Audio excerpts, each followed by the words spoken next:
Damaged Defenders by Sherza. Chapter 28. Ross, Rhodey, Jarvis, and Tony. Ross was not a happy man.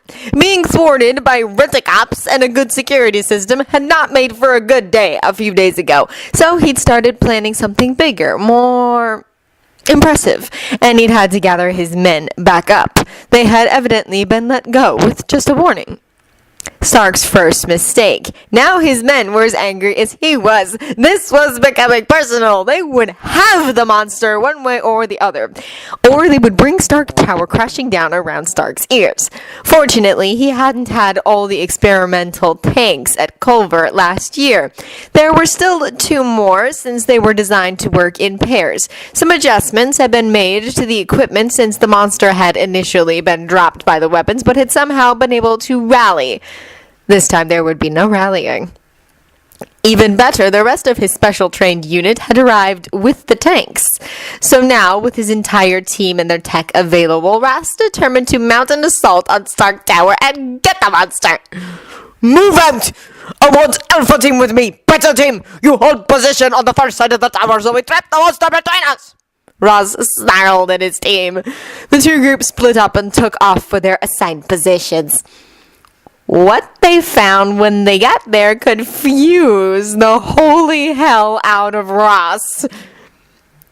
Because Stark Tower had suddenly sprouted some very interesting defenses. The lobby level, which had been wreathed in large amounts of see-through glass, was suddenly blocked off. The glass backed up by what looked like huge panels of metal. Worse, a close inspection of the upper floors led to the discovery that the glass on those floors was similarly backed. Ross could only assume that the entire tower was thus protected, even if he couldn't really see the upper floors. Ross cursed and grabbed a bullhorn. Stop! I know you can hear me! He bellowed. Send for the monster, or I will come in and take him! The answer came from somewhere Ross didn't expect. Rhodey had stayed in town once he'd dropped Betty off, but he hadn't stayed at the tower. For one, Tony had enough guests at the moment. For 2, he was still Air Force, and they still owned his time. So he bunked down with the regular Air Force units sent to help keep the peace and clean up the mess. Still, he'd been helping out every day. As such, it was kind of hard to miss the 2 very odd-looking tanks and the soldiers around them heading straight for Stark Tower. Ross, Rhodey growled. Jarvis! I am aware of his approach, Colonel. The tower is going into defense mode now, and I've alerted Sir. Good. I'll see if I can at least stall the idiots. Maybe even get him to back off. No counting on it, but I'll try. Be careful, Colonel. Those tanks seem to be the same as the ones Ross used against Hulk at Culver University. They generate powerful sound waves. Noted, I'll watch myself. Rhodey told Jarvis and flew over to the tower. He got there just in time to hear Ross's bellowed demands and dropped down out of the sky facing the idiots, his guns trained on him. He stopped when he was about 10 feet off the deck and hovered there. I'd like to see you try, Ross, Rhodey told him. I'll enjoy watching Tony take you apart piece by piece. You even try to lay a finger on Banner. You're going to regret it for the rest of your life. You do remember the reports of what happened to the last few folks to piss off Stark, right? Or did you skip those reports because Stark's just a weak, helpless civvy who is beneath your notice? Ross glared up at him.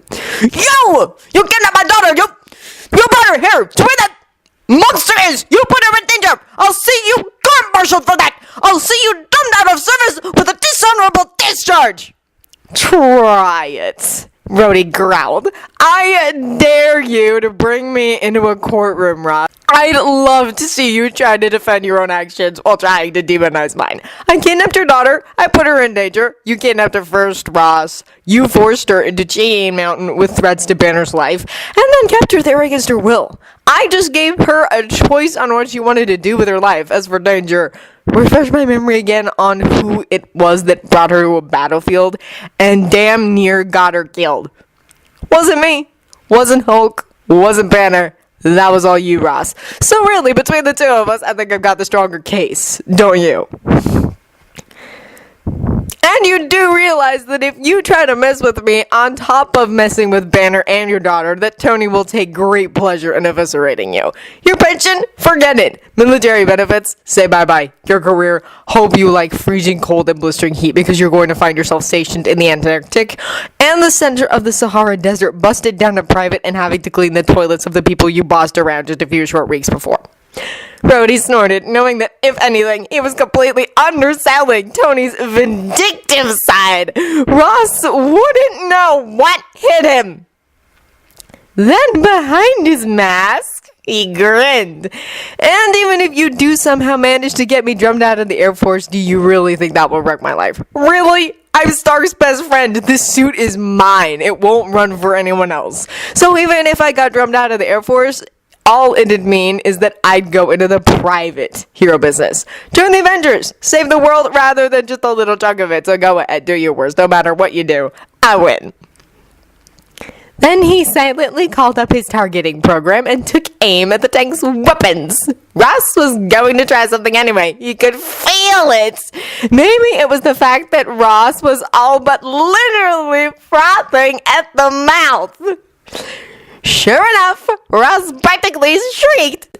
Fuck! That was as far as he got before Rhodey took action and blasted the tank weapon to heck and gone with a carefully aimed blast. He did not, after all, want to kill any of the soldiers or even wound them if he could avoid. After all, they didn't have much of a choice as to whether or not they followed Ross's orders. Ross shrieked in rage. I'll see you arrested for this! You'll never breathe free air again! He howled. Rhodey just gave him a shark tooth grin he couldn't see and said, Bring it! I'll enjoy taking you apart in court. Jarvis had been watching Ross very carefully since he first arrived in the city. His initial attempts to get anywhere near Dr. Banner had been fairly easily thwarted with just the presence of the security teams and one or two of the tower's security systems.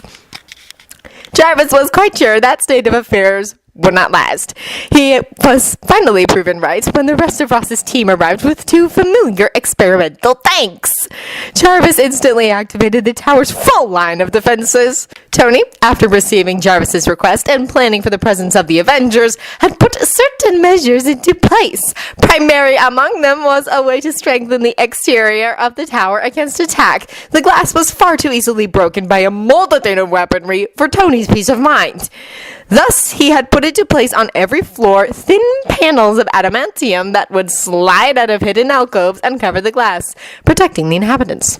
The adamantium, even as thin as Tony had made it for this purpose, was tough enough to withstand a lot of punishment.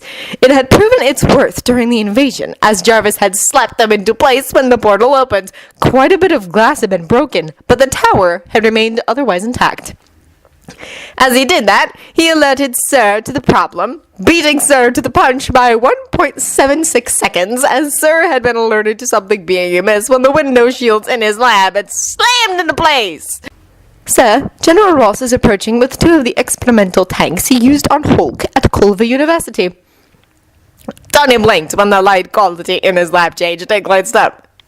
Jarvis didn't even let him get his full name out before he explained the situation. Tony immediately wheeled himself over to where there were several computer screens available for use. Alright, pull up the video. He wants to play hardball. Sir, Colonel Rhodes seems to have noticed the General's approach and is flying towards the tower. Oh, excellent. This is going to be fun. Jarvis, record everything. I'm going to want this for posterity. And where's Bruce? He is asleep in his quarters with Dr. Banner, Jarvis said. Perfect. Let's hope he stays that way until this is over, Tony said, and make sure Rhodey knows about the tank's weapons. Indeed, and already done, sir, Jarvis told him. Tony watched, grinning impishly, as the tanks rolled to a stop, and Ross started bellowing like a bull. Then Rhodey flew down and... well... Tony was just a bit impressed. Rhodey wasn't even giving the guy the courtesy of using his rank. Given that Rhodey had been in the Air Force since he was 18 and had never been one to be insubordinate, it was a pretty good indication of just how pissed off Rhodey was. Tony was reduced to outright laughter at Rhodey's comebacks to Ross's threats, though, because Rhodey was right. There was literally nothing Ross could do to Rhodey that would put Rhodey on the losing end of the equation. Oh, Tony knew losing his commission would hurt, but he wasn't wrong as to what he'd have available to do with himself if that happened. And if Ross tried to put Rhodey in jail, yes, Tony would have entirely too much fun tearing Ross's life to pieces before he buried the man so deep he never saw daylight again. Tell Rhodey there's a second tank on the other side of the building, would you? We can't really do anything about it, and Ross is just dumb enough to try to use it anyway. Of course, sir, Jarvis said. And then tell Rhodey I'm on my way to back him up. Keep recording, let me know if anything changes. I'm going to get my suit. as you wish, sir, Jarvis said, swiftly passing on the warning about the tank and Sir's imminent assistance with the matter. Tony hustled to the elevator and up to the penthouse suite. It was the work of moments to override the panels that blocked access to the assembler out on the balcony, and they closed automatically behind him. Seconds after that, he was in the suit and flying to Rhodey's assistance, covering Ross with his weapons, while Rhodey went to take care of the tank on the other side of the tower with his heavier weapons. Tony could take out tanks with his stuff fine, but his ammunition was more limited than Rhodey's, so he let Rhodey do it. Ross glared up at him with pure venom in his expression. "Sunk! Hand over the monster! Now!" "Monster?" Tony asked. "What monster? You mean the space whales? They're not actually under my control. I think you need to talk to Fury about getting your hands on them, but good luck getting Fury to share." Tony laughed, making sure it didn't carry through the speakers because Ross looked like he was one small push away from a stroke, heart attack, or brain aneurysm. He wasn't sure which. "I mean," Ross snarled, "Banner, the Hulk, he's government property. He's not safe to be around. He needs to be contained." Tony saw red. Bruce Banner is not government property, and he never will be. Last time I checked, the United States had declared slavery illegal. Ross, you'll get Banner over my dead body and the dead bodies of the rest of the Avengers. And just in case you didn't know or had forgotten, let's count them, shall we? First, there's the Black Widow, known worldwide as the scariest assassin ever. Then there's Hawkeye, the world's greatest marksman and sniper who can hit any target without looking at it. And of course, there's Captain America, Steve Rogers, the man who tore Hydra a new one because they killed some friends of his. Tony grinned. And then there's Thor, God of Thunder, to whom lightning is a play toy. Then he switched to the game show host sort of voice. But that's not all. And back to normal. There's also Wolverine, who is nearly as unstoppable and unkillable as a certain green guy. And Gambit, who can blow up anything he touches. And last but damn sure not least, Loki, scary guy with powerful magical abilities and more brains than you and half your goons combined. And even if you, by some miracle, get past all of them, there's still one left, the Hulk himself. Your fights with him have never ended in your favor, Ross. What makes you think that's ever going to change? Right about then, a boom announced the death of the second tank's weapon. Tony grinned behind his mask. And now you don't even have any tanks to throw at him. Go on, Ross, I quit while you're ahead. For half a second, Tony thought Ross was going to tell his men to open fire on him. At the last possible second, Ross evidently decided that was a bad idea. The first bright idea he'd had in years, and signaled his men to back off. Tony watched them go with no small amount of pleasure. Once the men had tanks, only the weapons were broken, not their ability to move, were out of sight, he headed it back up to the balcony. "Jarvis, tell Rhodey to use the balcony. He deserves some downtime for that," Tony said. "Of course, sir," Jarvis said, relaying the comment. "He says he will be happy to do so, though he might not be able to stay all day. He anticipates there will be problems over this." "Yeah, so do I. I can't wait to blow the heck out of everyone that tries anything, though. I'm not going to back down on this. Not now, not ever." "Nor should you, sir. Dr. Banner has as much right to a normal life as anyone else," Jarvis agreed.